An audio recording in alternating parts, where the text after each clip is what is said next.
मेरा नाम ज्योति है। आज मैं आपको अपनी कहानी सुनाने वाली हूँ। आज ही मेरी शादी अमर से हुई है।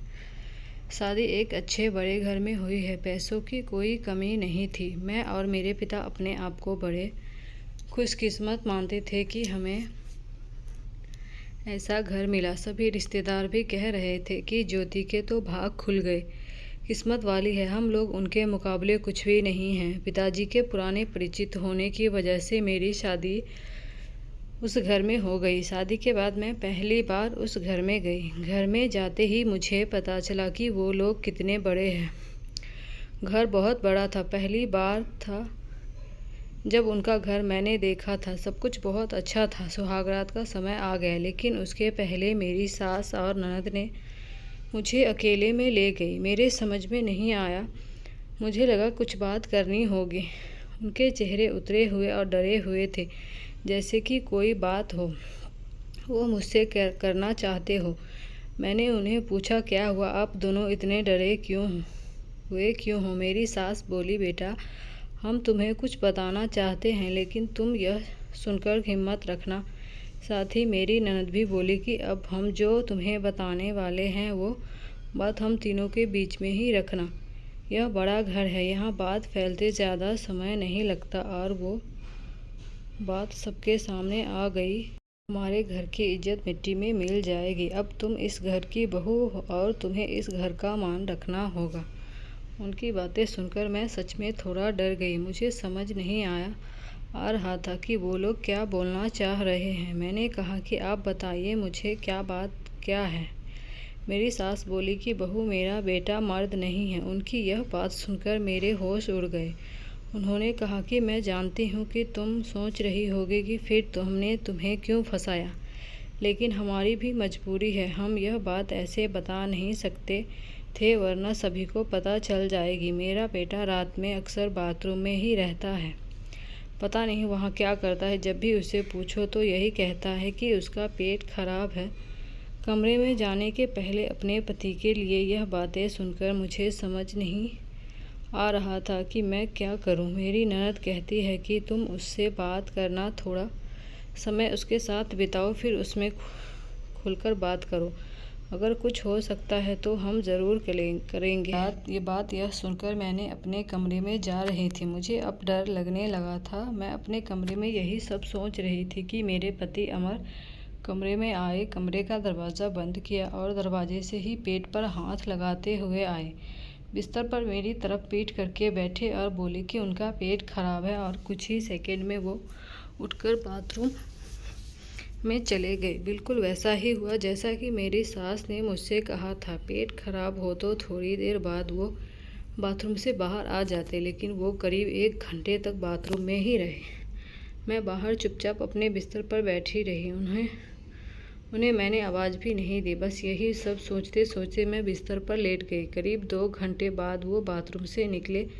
मेरा अब उनसे बात करने का मन ही नहीं था। मुझे लगा कि मेरे साथ धोखा किया गया। वो भी चुपचाप अपने बिस्तर की साइड पर जाकर सो गए। सुबह मैं अपने आप को खुशकिस्मत मान रही थी और रात होते होते अपनी किस्मत को कोसने लगी। सुबह मैं जल्दी उठी और बाथरूम में गई। बाथरूम में जैसे ही गई मेरे होश उड़ गए, क्योंकि बाथरूम में एक नई नाइटी थी, साथ ही मेकअप का सामान। यह सब क्या था? मुझे समझ नहीं आ रहा था। एक ऐसे इंसान से मेरी शादी क्यों करवा दी? सुबह मेरी सास और ननद ने मुझसे पूछा, क्या हुआ बेटी रात में? मैंने कहा, वही जो आपने बताया था। यह कहकर मैं रोने लगी।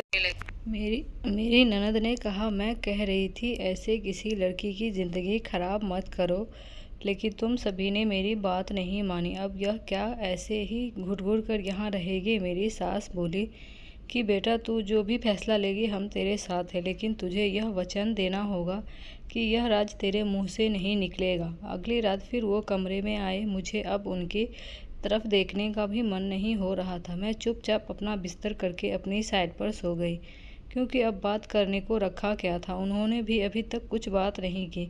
उसकी वजह भी मैं जानती थी। थोड़ी देर वो बिस्तर पर बैठे रहे और फिर उठकर वो बाथरूम में चले गए। मैं समझ गई थी कि वो क्या करने गए हैं। थोड़ी देर बाद बाथरूम से चीज़ें गिरने की आवाज़ आने लगी, कुछ टूटने की। थोड़ी देर बाद आवाज़ रुकी और इस बार वो जल्दी ही बाथरूम से बाहर आ गए, आकर बिस्तर पर सो गए। हमारे बीच कोई बात नहीं हो रही थी। मैं तो यह सोच रही थी कि मैं क्या करूं। यही सब सोचते सोचते नींद आ गई। सुबह जल्दी उठी और फिर मैं बाथरूम में गई।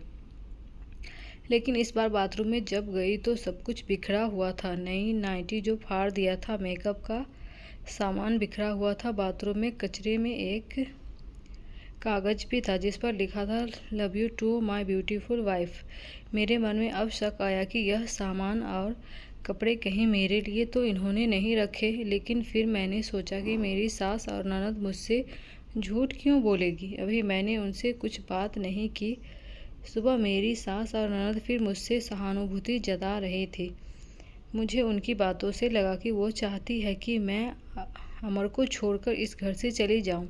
मुझे अब मेरी सास और ननद पर शक हुआ। मैंने घर की पुरानी नौकरानी से बात की। मैंने बातों बातों में उससे पूछा कि अमर कैसे हैं। वो बोले कि वो तो बहुत सीधे हैं। उनकी माँ और बहन तो चाहती थी कि उनकी शादी उनके बहन के पति के रिश्तेदार से हो। बहन और माँ ने तो बहुत कोशिश की लेकिन उनके पिता नहीं माने और उनके दोस्त के परिचित यानी आपसे शादी करवा दी। वो दोनों तो आपकी शादी के खिलाफ थे।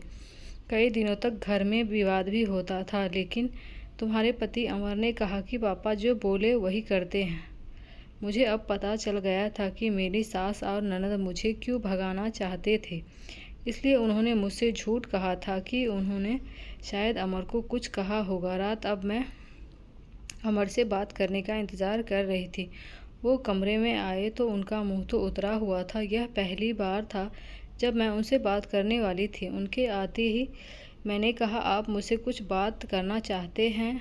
वो बोले, अब बात करने को रखा क्या है। पापा का विश्वास था कि वो घर अच्छा है, इसलिए मैंने माँ और बहन की ना सुनकर तुमसे शादी की और तुमने सच छिपाया। मैंने बोला, क्या सच?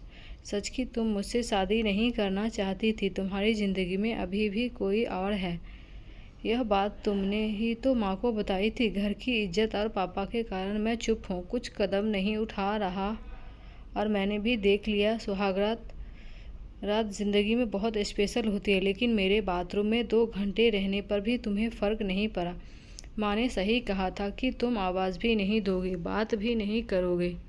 मैंने बोला, बाथरूम में रुकने को उन्होंने कहा था और वो कपड़े और मेकअप वो मेरी बहन ने रखा था और कहा था पहली रात का गिफ्ट है तुम्हारे लिए।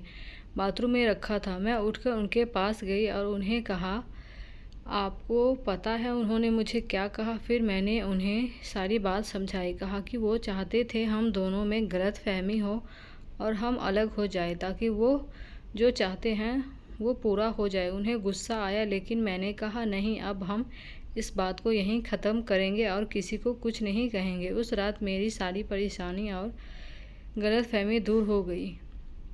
वो थी मेरी सही मायने में सुहागरात। अगली सुबह मेरी सास और ननद ने मुझसे पूछा कि मेरा क्या फ़ैसला है, मैं क्या करने वाली हूँ। मैंने कहा कि मैं आप दोनों को माफ़ करके एक नई शुरुआत करना चाहती हूँ। आपको मुझसे कोई शिकायत नहीं होगी। मैं ये एक अच्छी बहू बनकर दिखाऊंगी। मेरे चेहरे पर मुस्कान देखकर उनके चेहरे उतर गए। ननद तो उसी दिन अपने घर चली गई।